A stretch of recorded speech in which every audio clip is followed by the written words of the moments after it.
Bienvenidos a Radiant Church, muchas gracias por estar aquí. Un saludo a todos los que nos están viendo a través de nuestro canal de YouTube. Dios les bendiga y gracias a nuestro excelente equipo de servidores que cada semana hacen un trabajo extraordinario. Hoy quiero hablar con ustedes sobre la situación que está viviendo el mundo. Realmente es trágico, es alarmante. Si usted no mira noticias o no está al pendiente de las redes sociales, de todas formas tiene amigos en el trabajo, familia que comentan acerca de la situación que está viviendo el mundo. Así que la realidad es que hay una gran necesidad en la humanidad. Eso no lo podemos negar. No podemos hacernos a un lado y pretender que no está pasando nada, cuando en realidad mucha necesidad estamos viendo en muchas áreas. La maldad ha aumentado terriblemente. Eso lo vemos manifestado en muchas formas. Y la respuesta que Dios planeó para esta necesidad de la humanidad es la iglesia. Voy a explicar por qué estoy diciendo esto, pero la iglesia es la institución o la agencia que Dios estableció en el mundo para hacer la luz en medio de la oscuridad, para traer un mensaje de esperanza, de amor, de restauración. La iglesia es la única institución que tiene el mensaje que puede transformar las vidas. No lo tiene ni el gobierno, ni la educación, ni la ciencia, ni ninguna otra institución, por más buena que parezca. No tiene el mensaje que puede tocar el corazón de una persona, restaurar una familia, liberar a alguien de la opresión espiritual o de cadenas de adicciones. La iglesia tiene el mensaje. Así que la iglesia debe estar en la brecha. El título del mensaje de hoy es En la brecha. Para los que no han escuchado eso antes, quiero que vaya conmigo a Ezequiel 22:30 y voy a explicar un poco acerca de lo que significa estar en la brecha. Dice Dios a través del profeta Ezequiel: y busqué entre ellos un hombre que hiciese vallado y que se pusiese en la brecha delante de mí a favor de la tierra, pero para que yo no la destruyese, y no lo hallé. Es lo que Dios está hablando aquí, es que en ese tiempo había una gran necesidad en el mundo y no hubo una sola persona que pudiera dar la cara o pararse a favor de la humanidad. La frase hebrea en la brecha significa, o viene del hebreo peretz panim. Peretz panim significa ponerse en la ruptura. ¿Sí? Esa palabra brecha nos habla de una distancia, un espacio entre dos puntos, una brecha, ¿no? Un lugar que está donde hay una separación, hay una ruptura. Y usted sabe que cuando la humanidad pecó, hubo un distanciamiento, una separación de Dios y de la humanidad por causa del pecado. Se abrió una brecha entre Dios y la gente. Pero la palabra peretz panim también significa ponerse entre dos que están enemistados. Es decir, cuando a alguien se le está acusando de algo y esa persona es culpable y tiene todo el peso de la acusación, alguien interviene o intercede, da la cara por esa persona que está recibiendo el castigo, que va a recibir el castigo. Eso significa peretz panim, ponerse en la brecha. Y Dios dice, había una situación, el mundo perdido, el mundo de mal en peor, destruyéndose por su propio pecado, y no hubo alguien. Busqué y no hubo un hombre, no hubo una mujer que se parara en la brecha. Nadie intercedió, nadie dio la cara, nadie hizo nada para evitar la destrucción que venía sobre el mundo. Dios no encontró a nadie en ninguna parte. En el año 1950, en esa década de los 50, hubo un presidente en los Estados Unidos de apellido Eisenhower que animó a los ciudadanos para que fuesen a las iglesias a orar. estaban viviendo en una etapa posterior a las dos guerras mundiales. Había crisis de muchas formas, crisis económica, crisis social, crisis política, y esa inestabilidad, ese desgaste del tejido social, pues estaba trayendo muchos problemas a la nación. Y el presidente emitió un comunicado a través de los medios que en ese tiempo había, para que la gente de Estados Unidos volviera a las iglesias a orar. El presidente decía: es tiempo de orar, es tiempo de buscar a Dios, en lugar de perder el tiempo en cosas que no tienen importancia. Lo dijo entre otras cosas como mantenerse mirando deportes o cosas que no ayudan. Es tiempo de volver a la iglesia, es tiempo de orar por la paz. Imagínense si el presidente de hoy, el presidente Biden, reconociera la necesidad, la crisis que hay en el país, e hiciera un llamado a toda la gente a través de los medios de comunicación y les dijera: Estados Unidos, país o nación americana, es tiempo de volver a las iglesias, en lugar de perder el tiempo en el entretenimiento, en peleas, en discusiones. Es tiempo de volver a la oración, es tiempo de buscar a Dios, es tiempo de acercarnos a Dios. ¿Se imagina usted la reacción que habría en el país? Un escándalo sucedería. ¿Cómo es posible que está mezclando la política con la religión? ¿Y quién se cree Y habría opiniones contrarias definitivamente. ¿Por qué? Porque hoy la cultura es antibíblica, hoy la cultura es anticristiana, la cultura es de anarquía. Hoy la mayoría de la gente piensa en la Biblia como un libro antiguo que ya no tiene autoridad sobre nosotros, y que las cosas que están ahí ya no aplican para la vida de hoy. Entonces, hoy los cristianos vivimos en una época donde hay mucha apatía, hay mucha indiferencia espiritual. Ese es el ambiente que nos tocó vivir hoy. Esa es la realidad del mundo en el que estamos, no lo podemos negar. Entonces, los cristianos somos juzgados por nuestro sistema de creencias. La cultura quiere censurar nuestra fe. De un tiempo para acá, yo creo que con la revolución de las redes sociales, cuando todo lo que tenemos como Instagram, Facebook y todas las plataformas digitales hicieron el boom, vimos cómo el enemigo usó todas esas herramientas para tratar de censurar a la iglesia. Como vemos publicaciones muy seguido ahí que hablan contra el cristianismo, contra la palabra de Dios. Dicen que estamos fuera de época, y nos han hecho sentir en muchas maneras, nos han hecho sentir que somos una minoría y que por lo tanto no tenemos derecho a hablar, ni a alzar la voz, ni a hacer nada. Que lo que deberíamos hacer como cristianos es encerrarnos en las iglesias y vivir nuestra religiosidad como queramos, sin meternos con nadie, que no nos corresponde hablar, que no opinemos, que nos callemos. Eso es el mensaje que se percibe en la iglesia acerca de la cultura en la que estamos viviendo. Entonces la iglesia ha sido intimidada, la iglesia ha sido censurada, nos han acusado de todo lo que ellos han querido, la cultura, y nos han presionado para mantenernos aceptando todo lo que ellos están haciendo. ¿Sí? Es una presión para que nos adaptemos, para que estemos de acuerdo con la cultura. Pero aunque nos han hecho sentir que somos minoría, siempre hay un remanente, y Dios no necesita mucha gente para transformar una nación, para impactar al mundo. Dios no necesita multitudes para empezar una revolución. A Dios le basta encontrar un hombre, una mujer que esté dispuesto a hacer la diferencia. Y Dios más yo somos mayoría. Tú y Dios son mayoría. Con un solo hombre, Dios liberó a una nación de la esclavitud de Egipto.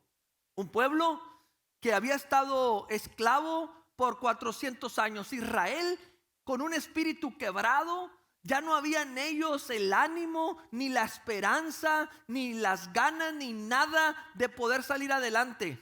Su espíritu, dice la palabra de Dios, estaba quebrado, porque el faraón tenía años matando a sus niños y habían causado tanto dolor, desánimo, depresión, temor. Entonces no levantaban la cabeza. Era una nación de Israel que estaba sometida completamente bajo el abuso y el yugo del imperio Egipto. Y un hombre que le creyó a Dios, Un hombre que se llamó Moisés fue capaz de enfrentar al faraón, desafiarlo y decirle: dice el Señor que dejes ir a mi pueblo.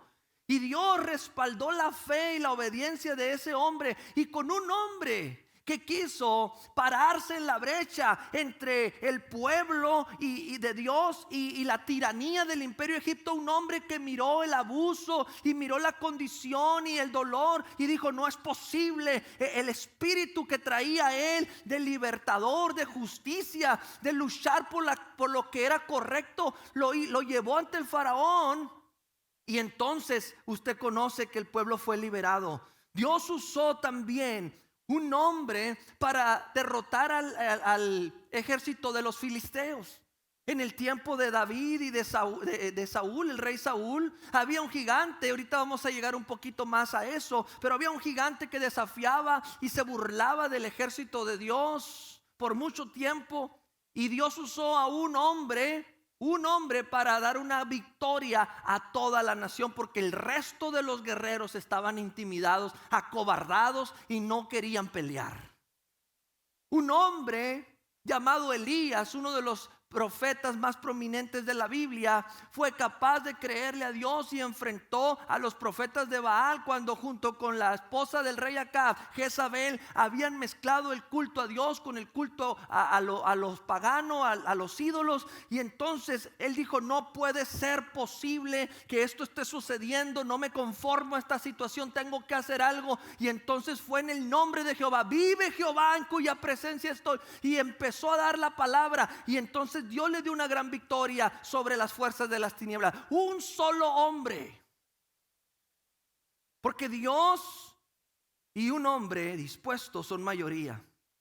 ¿Cómo podemos ahora nosotros permitir que la situación, que la cultura nos oprima y nos impida cumplir la función que Dios nos ha llamado como iglesia? No podemos renunciar a nuestra posición, a nuestro llamado, a nuestra identidad. Somos la iglesia. La primera cosa que necesitamos para hacer una contracultura, para tomar el papel que nos corresponde, asumir la responsabilidad que Dios nos ha dado, la primera cosa es dejar de creer lo que la cultura dice de nosotros. La cultura, tú te vas a encontrar que la gente dice cualquier cantidad de cosas en las películas, hacen chistes, hasta en los Simpsons siempre han hecho chistes, no del cristianismo. Nunca he visto los Simpsons, pero me han contado que hacen chistes sobre los pastores y bueno, no lo sé, pero debemos dejar de creer lo que la gente opina sobre nosotros. Nosotros tenemos una identidad que Dios nos ha dado. Nosotros debemos saber quiénes somos. La iglesia de hoy no debemos caer en la trampa de querer encajar o de ser aceptados por el mundo. No debemos tratar de amoldarnos con tal de ser adecuados para lo que la gente piensa o cree. La identidad de nosotros no es negociable. No estamos aquí para complacer al mundo. No estamos aquí para que la gente nos vea bonito y nos aplauda y nos diga: qué buena onda son las aleluyas. Qué chévere ser cristiano. No, la gente normalmente, influenciada por todas las ideas que el enemigo ha puesto en su mente, va a rechazar a la iglesia, va a condenarse, va a burlar de la iglesia. Pero no es nuestro papel preocuparnos por eso. Sabemos que nuestra misión aquí tiene un propósito de pararnos en la brecha y de conectar a esa gente con Dios, aunque a veces ellos, cegados los ojos de su entendimiento, no pueden ver que lo que nosotros hacemos les ayuda a ellos para su salvación y para su restauración. Estamos aquí como iglesia para hacer la luz en medio de la oscuridad. No debemos permitir que Hollywood nos diga quiénes somos y qué podemos hacer. Aquí dice lo que somos y lo que podemos hacer y lo que podemos tener y hasta dónde vamos a llegar. Aquí dice quién es nuestro Dios. Aquí dice cómo Dios nos ha dado una identidad. Somos embajadores del reino de Dios. Representamos los intereses del Dios vivo, todopoderoso. Somos aquí en el mundo como la única esperanza para la humanidad. Y si olvidamos eso y renunciamos a esa autoridad y a esa posición, el mundo no tiene esperanza.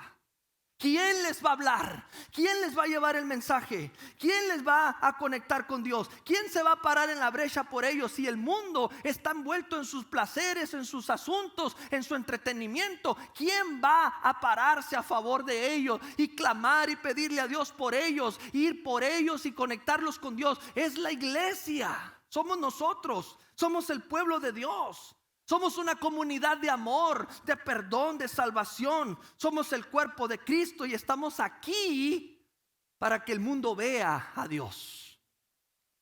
Así como Jesús en su tiempo, cuando anduvo aquí físicamente, Él siendo Dios y siendo un hombre 100% humano, Él suplía las necesidades de la gente y la gente lo miraba y Él dijo: el que me ha visto a mí ha visto al Padre. De la misma manera como Jesús encarnó el Verbo, Jesús encarnó a Dios. Ahora la iglesia encarna a Jesús. El Espíritu de Dios, el Espíritu Santo está en nosotros. Así que la gente, cuando ve a la iglesia, deben de ver al Señor, deben de ver esperanza, deben de mirar en nosotros un lugar donde puedan encontrar refugio, justicia, sanidad, perdón. Deben ver que hay algo para ellos de parte de Dios. Pero si la iglesia no tomamos esa posición, no nos paramos en la brecha, no va a haber solución. ¿Alguien está aquí esta mañana? No podemos negociar el mensaje. A la gente le va a incomodar el mensaje, le va a incomodar el testimonio.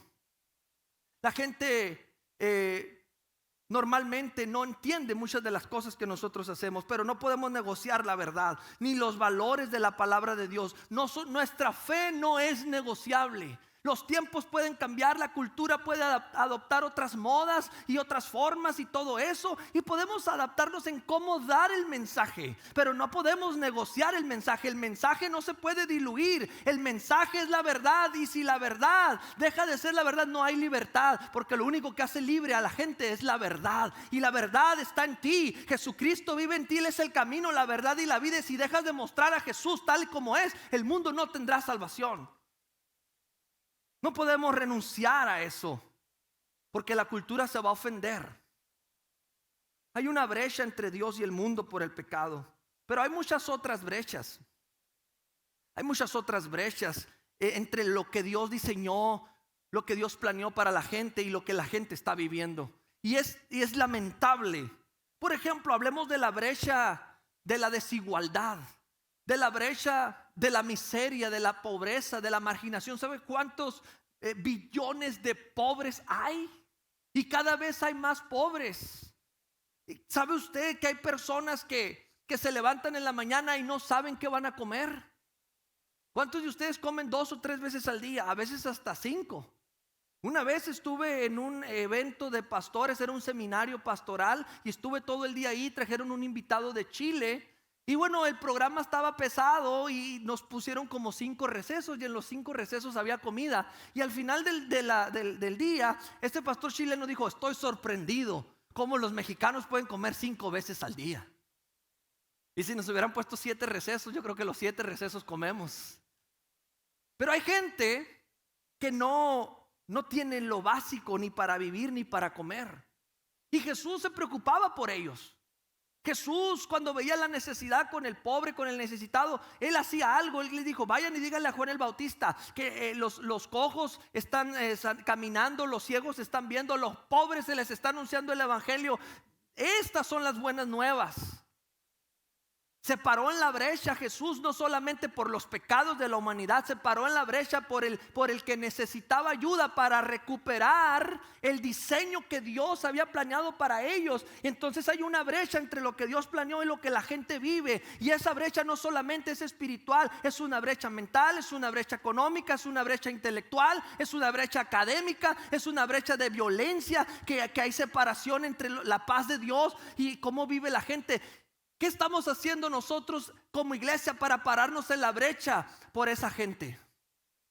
No se trata solamente de orar y de pararnos en la brecha espiritualmente. Sí, es bueno orar, es bueno pedirle a Dios e interceder por esa gente, pero es oración. Tenemos que ir más allá, de modo que la gente pueda ver la comunidad. Diga, la iglesia no es una comunidad de santos que están encerrados ahí haciendo ruido cada domingo. La iglesia está en las calles, la iglesia está en todas partes. Se metió en la educación, se metió en la política, se metió en el gobierno, se metió en la comunicación, se metió en la comunidad y está satisfaciendo las necesidades de la gente, porque Dios está con ellos y hay esperanza y hay respuesta para todas las necesidades a través de la iglesia. Eso es lo que Dios planeó para nosotros.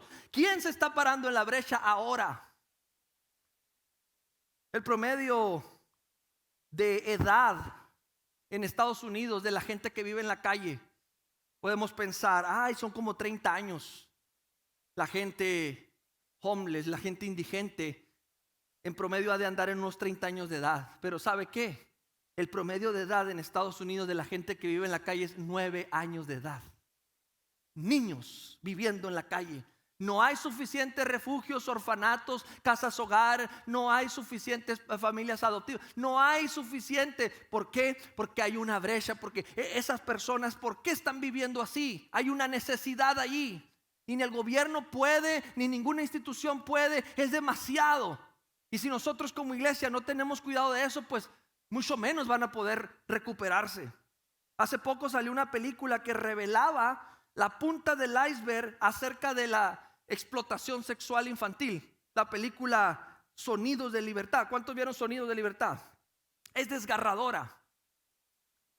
Millones de niños víctimas de tráfico sexual. Niños de 5 años robados y explotados sexualmente. Es algo triste. Lo lamentable es que muchas veces miramos las películas y en el momento nos conmovemos y decimos, wow, qué terrible. Salimos del cine y ya todo sigue normal. ¿Y qué hacemos? El mensaje de la película es que había un hombre que trabajaba para el gobierno, y el hombre se dio cuenta de todo lo que hacían, cómo estaban metidas personas de altos mandos en el tráfico de niños, y dijo, ¿cómo puedo yo dormir tranquilo? Como los niños no se venden, los niños no se abusan, los niños no se maltratan, los niños no deben estar en eso. No, nadie debería, pero los niños mucho menos, porque alguien tiene que hacer algo por ellos.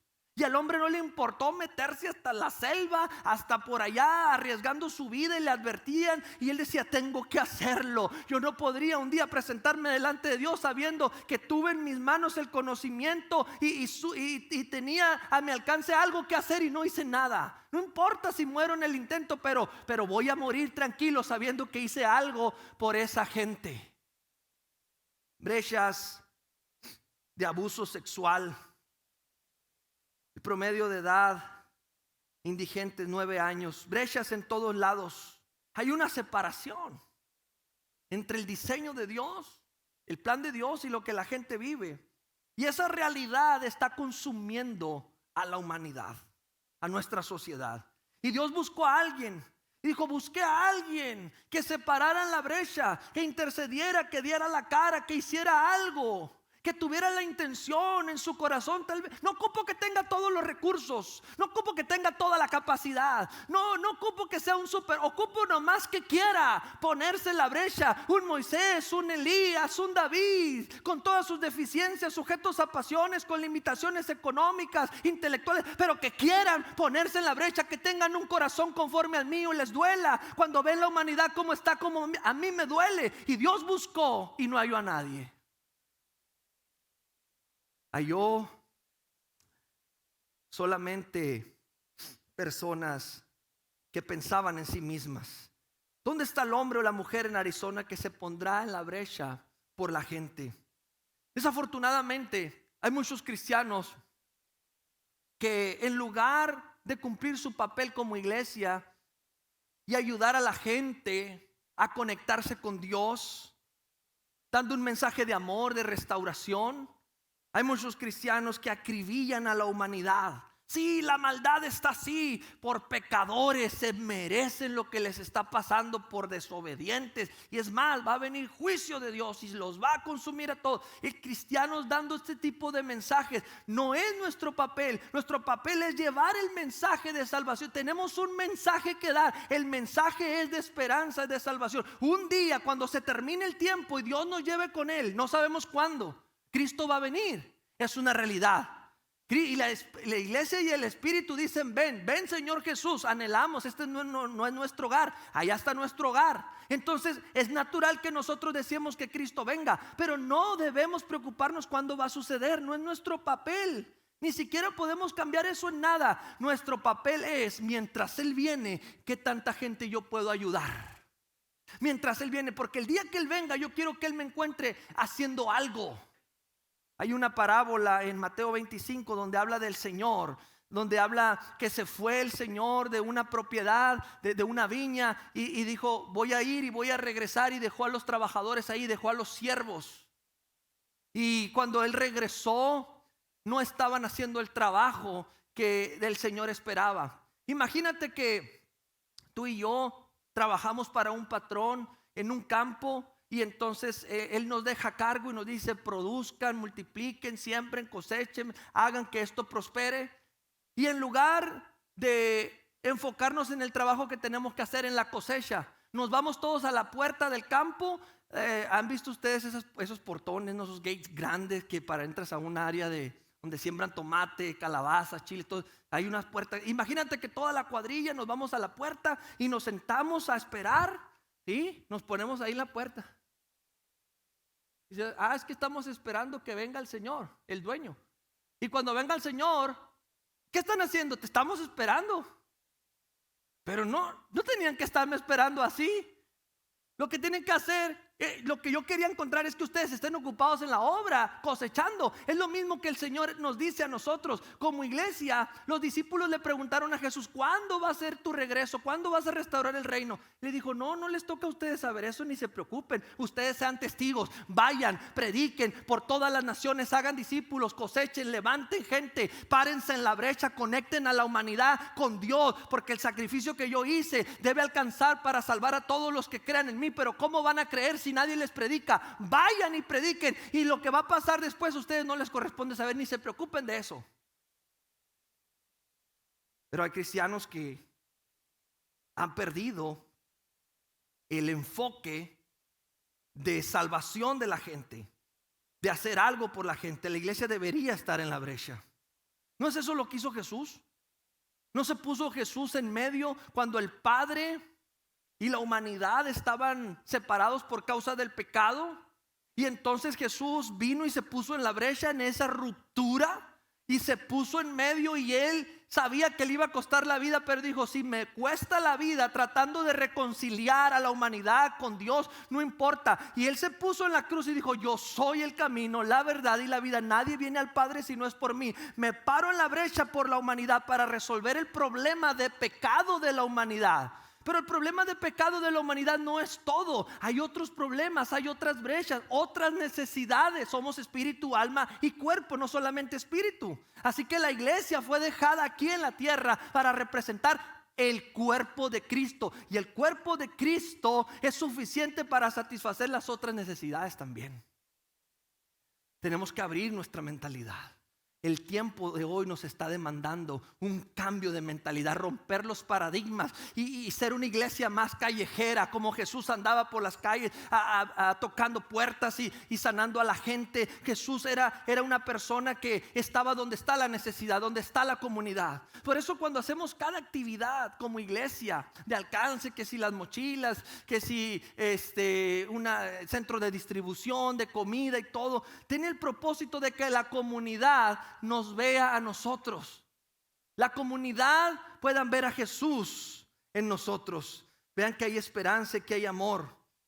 La historia reciente nos dice que ha habido hombres que marcaron la diferencia porque se atrevieron a pararse en la brecha. Hablemos de Martin Luther King, quien se paró en la brecha cuando un grupo de personas eran segregados y eran maltratados solamente por su color. Y ese hombre dijo, no, yo no puedo aceptar esto. No sé hasta dónde voy a llegar, si lo logre o no, pero yo no puedo quedarme callado. Y alzó la voz y conquistó los derechos civiles. Y gracias a que un hombre no se conformó a la situación, conquistó grandes victorias. Corey ten Boom se paró en la brecha cuando el fascismo nazi asesinaba a personas solo por su origen judío. John Wesley se paró en la brecha y consiguió el gran despertamiento en Europa. En 1945, Dietrich Bonhoeffer, siendo pastor en Alemania, fue asesinado un 9 de abril por defender a los judíos porque eran marginados solamente por su origen. Policarpo de Roma murió defendiendo a los cristianos. Él fue uno de los mártires de la iglesia porque el imperio romano los perseguía. Y él dijo, yo no puedo consentir en esto y no puedo quedarme callado. Lo más fácil es quedarse callado. Lo más fácil es ocuparse uno de sus asuntos y dejar que el mundo ruede. No te metas con los demás, haz lo tuyo, tú a tu casa, el trabajo, tu familia, tus convivios, tus fiestas, todo. Enfócate en ti, no te metas con nadie, no te metas en lo que no te importa. Es bien fácil adoptar esa postura, pero no es una postura de la iglesia. La postura de la iglesia es ir. Por tanto vayan y hagan discípulos. Ir donde está la necesidad, ser testigos. Y la palabra testigo viene del griego martireo o martireo, que significa puede que su vida esté en riesgo y puede que sean mártires por luchar por la justicia, por la causa correcta. La causa de Cristo vale la pena, ¿sí o no? La causa de Cristo es peligrosa. Lo sabemos, desde el momento que aceptamos a Cristo estamos en guerra, porque le hemos dicho al enemigo, Satanás, tú no vas a lograr tu propósito en mí, no tienes más poder ni autoridad en mi vida, y todas las fuerzas de las tinieblas, sabes que ya les has dado la espalda y van a estar contra ti. Pero tienes que ser valiente. Dios está buscando hombres y mujeres que se paren en la brecha por la humanidad, porque cada vez que Dios encuentra un hombre y una mujer dispuesto a servirle, hay un rompimiento. La historia queda marcada. Surge un movimiento de justicia, surge un avivamiento. Cada vez que un hombre o una mujer se atreve a creerle a Dios y le dice, Dios, aquí estoy, usa mi vida, yo me paro en la brecha, Señor, haz conmigo lo que tú quieras. No soy el más capaz, no soy el más inteligente, pero aquí está mi corazón. Si tú quieres usarme, aquí están mis manos, mis pies, dime qué tengo que hacer. Cada vez que un hombre dispone su corazón o una mujer, hay un rompimiento. La historia queda marcada por grandes hazañas. Cuando Dios encuentra a alguien dispuesto a todo, incluso a morir. Mencioné hombres hace poquito. Todos ellos murieron por causa de la justicia y la fe. Ahora casi nadie está dispuesto a morir por lo correcto. Es más fácil quedarse callado y hacer como que no pasa nada. Es más fácil ignorar o ser indiferente ante el dolor que vive la gente. Vemos las estadísticas y es más fácil decir, bueno, ¿qué puedo hacer yo? No mucho, que lo hagan otras personas. Es difícil. Y Dios sigue buscando quién se pare en la brecha. En 1 de Samuel capítulo 17 se encuentra la historia de David y Goliat. ¿Cuántos han oído la historia de David y el león? O de David y el oso. Probablemente no muchos, pero de David y Goliat sí. ¿Por qué? Porque resaltamos más el evento espectacular cuando el gigante cayó. Pero para que David llegara a ese enfrentamiento con ese gigante, él primero enfrentó al oso y al león cuando venían a querer devorar a las ovejas. David era un pastor de ovejas, y allá en lo solitario, en el monte donde nadie lo miraba, donde él no tenía que quedar bien con nadie, donde no tenía ningún reflector, ni aplausos, ni reconocimiento de nadie, solamente porque en su corazón le dictaba que era correcto hacerlo. Él estuvo dispuesto a arriesgar su vida por las ovejas. Y Dios miró el corazón de David. Dios miró el sentido de justicia que él tenía y dijo, me he hallado un hombre conforme al corazón mío. No era perfecto David, pero ¿en qué se parecía al corazón de Dios? En que estaba dispuesto a arriesgar su vida con tal de salvar al que merecía la salvación. Y entonces David enfrentó osos y leones antes de enfrentar al gigante. Y Dios le habló al profeta Samuel y le dijo, ya encontré uno encontré uno que va a ser el rey de Israel. Me encontré uno. Y probablemente nadie lo conoce, ni Samuel lo conocía, pero Dios ya lo conocía. Dios ya miraba el corazón. Dios ya miraba que David no era de los que se quedaban con los brazos cruzados cuando miraba una necesidad. Y entonces Dios envía al profeta Samuel y le dice: ve a la casa de Isaí y ahí vas a ungir, ahí te voy a decir quién es el rey de Israel. Va a ser el rey de Israel. Y Samuel llega con las expectativas, no, pues ha de ser el rey Saúl, que era el rey en turno. Era un hombre alto, hermoso, fuerte, ¿sí? Que impresionaba simplemente con su presencia. Entonces el profeta Samuel se hizo expectativas y buscaba algo más o menos parecido entre los hijos de Isaí. Pero cada vez que él le preguntaba a Dios: ¿es este? Porque desfilaron uno a uno todos los hermanos de David, los hijos de Isaí, y decía Dios: no, no es ese. Y luego Samuel trataba de ungir a uno. No, no es ese. Porque Dios no mira como mira el hombre. Dios no escoge como mira el hombre. Dios mira el corazón. Le dijo: no te vayas con lo externo, no te dejes llevar por las apariencias. Yo miro el corazón. Y entonces Samuel le dice a Isaí: hay otro hijo tuyo, porque ninguno de estos me dice el Dios que es el que va a ser rey. Ah, sí, le dice Samuel. Perdón, Isaí, hay uno, chamaquillo ahí, pastorcillo. Allá está con las ovejas. Pues tráiganlo, porque no vamos a hacer nada hasta que él llegue. Entonces cuando lo mandan llamar y llega, Dios le dice, ¿sí?, a Samuel que él va a ser. Mira lo que dice 1 Samuel 16:13. Y Samuel tomó el cuerno de aceite y lo ungió en medio de sus hermanos. Y desde aquel día en adelante el Espíritu de Jehová vino sobre David. Se levantó luego Samuel y se volvió a Ramá. Después de eso pasó tiempo. Dios ya había visto el corazón, pero hay un proceso que lleva a David. Hay un proceso en donde tiene que enfrentarse al rechazo de su propia familia, que no creían en él. Hay un proceso donde él tiene que madurar, tiene que ser más entrenado en cosas. Y llega un punto donde Isaí le dice a David: David, quiero que vayas con tus hermanos porque están en una batalla con los filisteos. Quiero que les lleves pan y les lleves queso. Como en ese tiempo no existía la palabra sándwich, no dijo sándwich, dijo pan y queso, pero era un sándwich de queso. Y cuando llegues allá me informas de todo lo que está pasando, porque estoy con el pendiente de tus hermanos. Entonces David le dice: está bueno, papá, yo voy. Y estoy parafraseando, ¿no? Un David muy mexicano sonó. Y yo voy, y ahí va David. Y cuando llega con sus hermanos y dice: ¿qué onda, hermanos? Pues aquí les traje lonche, les traje unos sandwichitos de queso. Papá quiere saber qué pasó, cómo está todo aquí, qué novedad. Y entonces ve que el ejército de Israel junto con sus hermanos están arrinconados, están temblando de miedo, intimidados. Y David no entiende qué está pasando. Y los hermanos le dicen: David, esto es para hombres. Mejor vete, viniste nomás de metiche. Entonces tratan de menospreciarlo otra vez, aunque ellos ya sabían. Ellos presenciaron cuando el profeta ungió a David como el rey de Israel. Ellos lo sabían, pero lo olvidaron. ¿Por qué Dios no eligió a uno de ellos, de los hermanos de David? Aunque ellos tenían entrenamiento militar y tenían la presencia y estaban usando las armaduras y la lanza, el escudo y todo. ¿Por qué Dios no escogió a uno de ellos? ¿Sabe por qué? Porque el corazón de ellos era cobarde.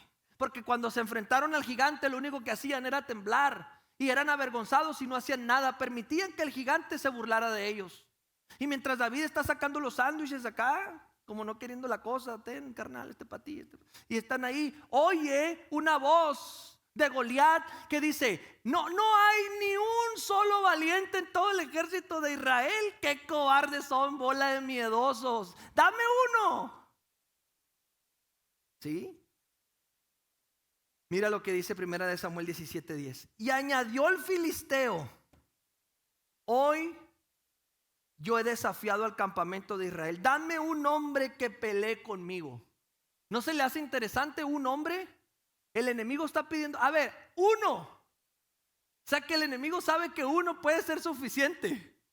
Y Dios, del otro lado de la brecha, dice, estoy buscando uno y tampoco lo hallé. Entonces aquí el asunto es de uno. El asunto es de alguien que sea capaz de creerle a Dios y de enfrentar las batallas. Los hermanos de David traían todo el uniforme del ejército de Dios, pero no estaban dispuestos a pelear. Me pregunto si la iglesia hoy estamos igual. Con todas las armas, la autoridad, el poder, el conocimiento, el uniforme, ¿verdad? Por fuera todos nos ven. Sí, es la iglesia. Se viste como aleluya, habla como aleluya, trae una Biblia como aleluya, ¿verdad? Pero no estamos peleando la batalla. Nos conformamos, aceptamos que el enemigo se burle de nosotros. Y entonces David estaba ahí entregando los sándwiches y oye al gigante. Y David le dice a sus hermanos, ¿y este? ¿Quién es ese que se atreve a desafiar a los ejércitos de Dios? ¿Desde cuándo están permitiendo que ese se burle de ustedes?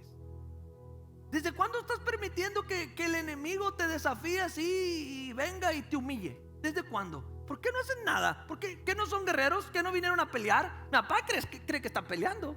Yo les traje lonche, pensé que estaban cansados de pelear, pero nadie está peleando. Y aquel se está burlando. Parece que en este tiempo hemos aceptado demasiada burla y humillación sin hacer absolutamente nada. Pero Dios sigue buscando un hombre y una mujer que se pare en la brecha. Entonces, todos los días salía Goliat por 40 días. ¿Sí? Habrá al menos uno que no tenga miedo. ¿Sí? Pero mira lo que pasa cuando David se entera de esto. Primera de Samuel 17, 45, 47 dice: entonces dijo David al filisteo: tú vienes a mí con espada y lanza y jabalina, mas yo vengo a ti en el nombre de Jehová de los ejércitos, el Dios de los escuadrones de Israel, a quien tú has provocado. Jehová te entregará hoy en mi mano y yo te venceré y te cortaré la cabeza y daré hoy los cuerpos de los filisteos a las aves del cielo y a las bestias de la tierra y toda la tierra sabrá que hay Dios en Israel.